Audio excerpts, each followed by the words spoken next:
Okay, so if I hadn't done it myself, I wouldn't have believed it, but I cannot believe how much a piece of plasticine dulls the ring on an anvil. So this is a Brooks cast steel anvil, really noisy. Right. Put a little bit of plasticine on the tip of the horn. That's an incredible difference right there, guys. Incredible difference. Yeah, let's do it again.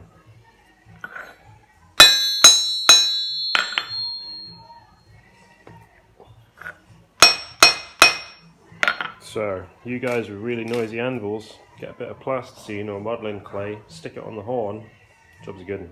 Right, have a good one.